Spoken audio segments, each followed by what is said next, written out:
Halo teman-teman, salam sehat selalu untuk kita semua, salam sejahtera. Kembali dengan saya Bung Ropan. Dan tidak boleh ketinggalan tentunya dengan info-info seperti pertandingan di IPL atau Liga Primer Inggris yang dimainkan pada dini hari, ya, di mana si merah atau The Reds Liverpool terus berlari dengan kencang, tancap gas, mengejar dua tim yang ada di posisi ketiga dan keempat klasemen sementara, Newcastle dan juga dengan Manchester United. Karena kita tahu bersama Newcastle dan Manchester United sama-sama mengemas 66 poin dengan sudah memainkan 35 laga. Sementara Liverpool sudah memainkan 36 laga dan sekarang hanya 1 poin di belakang dua tim tadi. Liverpool mengumpulkan 65 poin. Jadi ini rame bagaimana Liverpool terus bisa menekan dua tim ini, tapi dalam posisi sebenarnya Liverpool memang masih berat. Liverpool membutuhkan 2 kemenangan lagi untuk bisa berharap mereka bisa ada di zona Champions. Tetapi dua tim yang di atas Liverpool, Newcastle dan MU, masih punya 3 laga. Dari 3 laga itu, ya ada 2 bermain di kandang mereka. Ya, saya pikir dengan 2 kemenangan saja dari 3 pertandingan itu, maka baik Newcastle maupun MU akan lolos mendampingi Manchester City dan Arsenal ke Champions League atau UCL musim depan.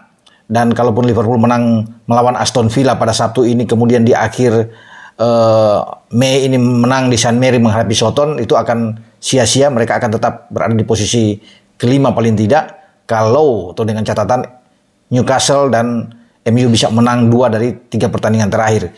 Dari laga-laga tersebut, MU akan ke Bournemouth akhir pekan nanti. Ya, disinilah harapan bagi kubu Liverpool, ya. Bournemouth bisa membuat kejutan untuk bisa mengalahkan MU. Sebelum MU balik ke kanan dan memainkan 2 laga kandang di Old Trafford. MU akan menghadapi Chelsea dan kemudian MU akan menghadapi Fulham. Nah, Newcastle itu 2 laga ya di Sabtu ini dan juga pada pekan depan mereka bermain di St. James Park, markas mereka. Menghadapi Brighton, ini tidak mudah juga bagi Newcastle, dan kemudian Leicester. Leicester ini adalah tim yang dikalahkan dini hari oleh pasukan Jurgen Klopp. Liverpool membantai mereka di Stadion King Power dengan 0-3. Ya, 2 gol Liverpool yang terakhir atau brace dibuat oleh pemain muda mereka berusia 22 tahun. Gelandang serang mereka yaitu Curtis Jones. Dan itu menjadi gol ketiga bagi Curtis Jones pada musim ini bersama dengan Liverpool, dan 1 assist yang dia buat. Dan 1 gol lainnya dicetak oleh, ini dia, ya, Trent Alexander-Arnold. Pemain belakang tuh, bek kanan yang terus difungsikan oleh Klopp bermain di posisi gelandang. Ketika dalam menekan dia akan bermain dalam posisi gelandang. Jadi satu hal yang baru yang diperankan oleh seorang Trent. Nah, saya kembali dengan jadwal Newcastle. Setelah Newcastle memainkan 2 pertandingan kandang, mereka terakhir menghadapi Chelsea di Stamford Bridge. Tapi kalau Newcastle sudah menang melawan Brighton dan juga Leicester, mereka akan lolos. Karena dengan 72 poin, ini aman bagi Newcastle, termasuk dengan MU. Kalau 72 poin, karena maksimal poin bagi Liverpool itu 71. Kalau Liverpool menang 2 kali melawan Aston Villa dan Southampton, jadi sekarang 65, ya ditambah 6 poin cuma 71. Nah, makanya harapan bagi Hendo dan kawan-kawan, Jordan Henderson dan kawan-kawan itu, baik Newcastle maupun MU itu 1 kali kalah dan 1 kali imbang. Atau mereka kehilangan poin, ya. Ada 2 kali imbang di sana. Ini peluang bagi Liverpool aman. Kalau Liverpool bisa mencetak 2 kemenangan. Karena Liverpool punya plus, paling tidak mereka bisa menggeser MU. Karena punya plus gol yang lebih baik, ya, dengan MU. Ya, ada di atas lah Liverpool. Kalau dengan Newcastle, plus gol Newcastle bagus. Ada 32. Nah, MU cuma 10. Nah, ini yang membuat Liverpool yang lebih bagus dari MU bisa, asal MU bisa kena 2 kali pertandingan imbang dan mereka hanya 1 kali menang, ya paling tidak mereka hanya 5 poin, bisa bertambah rame dalam posisi sama poin dengan Liverpool. Liverpool akan unggul dalam selisih gol untuk plus mereka. Nah, dalam pertandingan di King Power, bagaimana Liverpool mendapat tekanan, saya pikir di babak pertama, ya luar biasa perlawanan dari tuan rumah. Paling tidak tekanan-tekanan yang dibuat oleh Jamie Vardy, oleh James Maddison, ada Harvey Barnes yang ada di sana, yang terus bisa mengancam pertahanan dan juga gawang bagi Alisson Becker. Ya, tapi Alisson bermain juga bagus di bawah Mister. Pertahanan yang dikoordinir oleh Konate dan Van Dijk oke. Arnold di kanan dan Robo di kiri. Ya, Klopp memainkan 3 gelandang, Curtis Jones, Fabinho, dan Hendo. Kemudian di depan ada Mo Salah, ada Luis Diaz, dan Cody Gakpo. Itu starting 11, ada 4 pergantian yang dibuat oleh Klopp dalam pertandingan ini, di mana Hendo tarik keluar, kemudian James Milner masuk, Luis Diaz keluar, ya. Kemudian ada Diogo Jota yang ikut dimainkan, sementara Harvey Barnes juga menggantikan Mo Salah. Ya, Curtis Jones juga ditarik di menit-menit akhir, Fabio Carvalho yang masuk. Tapi yang perlu saya tekankan di sini, wajar bagi Liverpool untuk bisa menang, ya, karena dari semua aspek mereka unggul, ya. Dan semua, saya bisa melihat di sini bahwa penguasaan bola mereka tinggi, 67%, berbanding dengan 33% dari tuan rumah, Leicester. Kemudian mereka bisa melepaskan 16 percobaan menembak, dengan 5 diantaranya on target dan 3 menghasilkan gol. Sementara bagi tuan rumah, itu hanya 4 kali percobaan menembak dan 4 on target. Nah, Liverpool bisa mendapatkan paling tidak menang 5 gol. Karena di babak pertama pun setelah Curtis Jones bisa membuat 2 gol, dia ada Cody Gakpo juga ketika mendapat umpan dari Salah itu berhadapan dengan kiper tapi masih bisa diblok oleh Iversen, ya. Nah, di babak kedua juga Salah mendapat 1 buah peluang ketika lepas one on one dengan Iversen tapi gagal, ya, off target yang dibuat oleh pemain Mesir ini. Terlepas dari itu, Salah juga tampil luar biasa dan buat saya wajar dia menjadi yang terbaik karena ada 3 assist yang dilakukan dari 3 gol Liverpool ke gawang Iversen. 2 brace yang dilakukan oleh Curtis Jones itu adalah umpan-umpan atau assist yang diberikan oleh Mo Salah.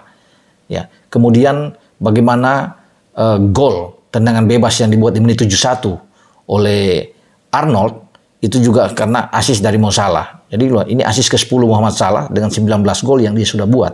Ini luar biasa bagi seorang Mo Salah, dan kita bisa melihat ini gol indah yang dibuat oleh Trent Alexander-Arnold lewat tendangan bebas. Itu berkat umpan Mo Salah. Nah, ini dia. Kita coba lihat. Itu ya, gol yang luar biasa yang dibuat oleh Trent Alexander-Arnold. Kita bisa luar biasa. Ya. Dan Liverpool memang saya pikir layak untuk bisa memenangkan laga menghadapi tuan rumah Leicester. Leicester sekarang berbahaya di posisi 19 dari 20 klub, bisa degradasi di zona merah saat ini. Bagi Leicester 36 pertandingan 30 poin. Kalau Leicester bisa menang melawan Liverpool, Leicester akan keluar dari zona degradasi, menarik Everton yang turun, ya, ke bawah. Tetapi Everton bersyukur karena Everton kemarin dihajar di kandang mereka oleh City. Sekarang aman dengan kemenangan dari Liverpool, tetangga mereka sebenarnya, pesaing mereka. Dan Leicester itu sudah 36 pertandingan, akan bahaya lagi bagi Leicester karena mereka akan paling tidak bertarung melawan Newcastle. Mereka bisa terkapar, bisa kalah. Sekali aja kekalahan bagi Leicester, mereka akan terjerembab, ya, masuk ke zona degradasi dan bermain di Championship. Karena di sana juga ada Leeds. Tapi masih rame ini. Everton butuh kemenangan dalam pertandingan sisa mereka untuk bisa terselamatkan dari degradasi. Jadi posisi di Inggris juga rame. Baik yang akan menjadi juara dengan City, perebutan untuk zona Champions, juga di Liga Eropa. Saya pikir Liverpool aman kalau di Liga Eropa, tinggal menunggu mungkin satu dari Brighton yang lagi bagus, dan di zona degradasi. Pertanyaan, kalau Southampton sudah oke, sudah keluar, turun ke divisi Championship, tinggal menunggu Leicester, Leeds, dan ada Everton di sana yang sedang bersaing, ya, untuk saling menghindar tentunya. Nah, saya bergeser ke persiapan leg kedua Liga Champions yang akan dimainkan di Giuseppe Meazza antara Internazionale of Milan, Nerazzurri menghadapi Rossoneri, ya.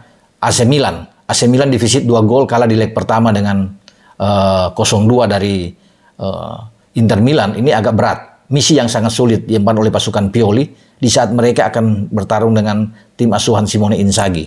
Mereka harus menang dengan 3 gol tanpa balas. Nah, di saat Inter menjadi tuan rumah, saya pikir ini yang sangat sulit untuk bisa menang dengan 3 gol.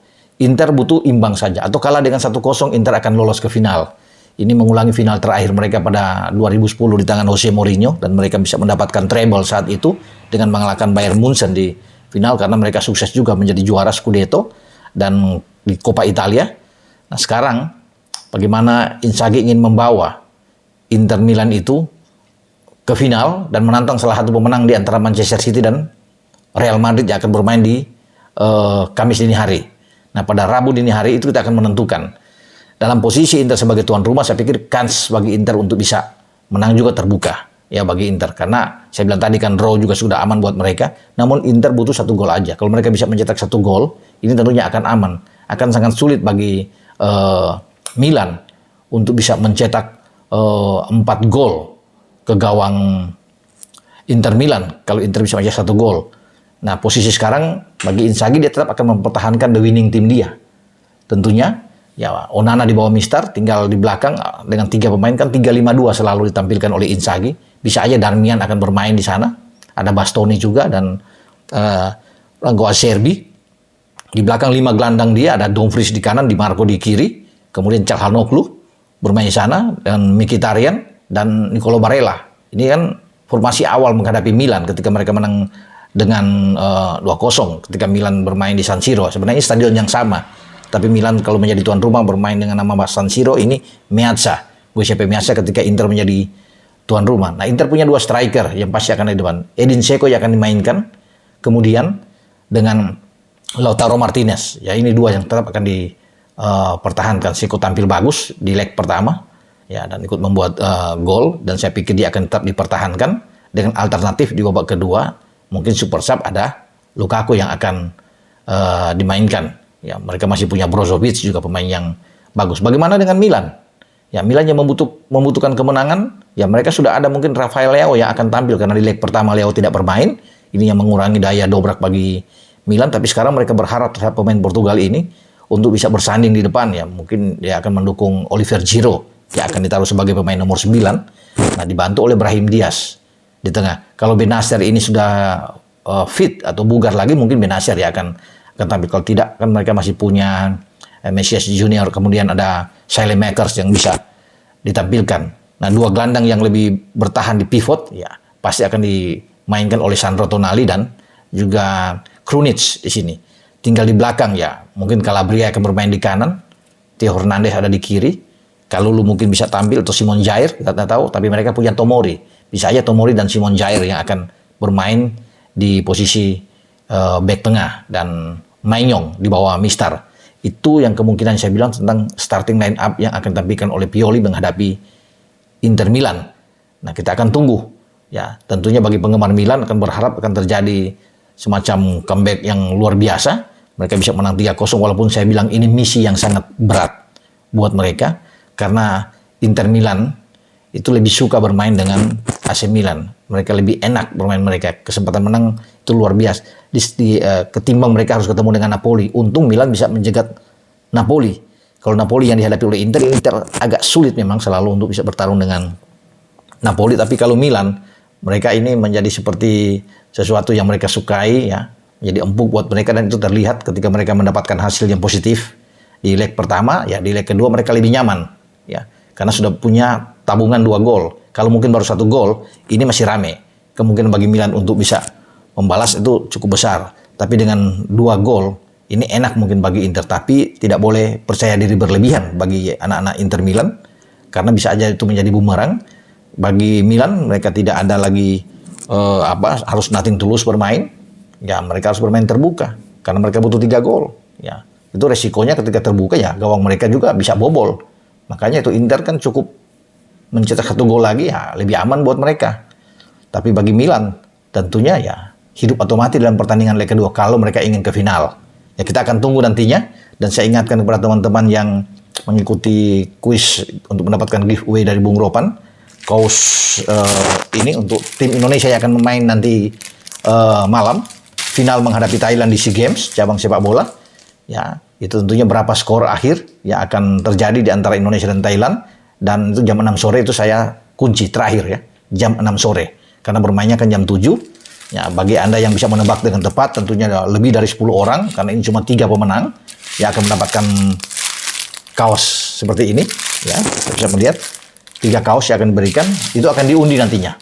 Ya, kalau bisa banyak yang menebak skor yang tepat, misalnya 1-0 untuk Indonesia, ya, itu akan diundi di tempat mendapatkan kaos dimanapun Anda berada. Sampai di sini dengan saya, Bung Ropan. Ciao.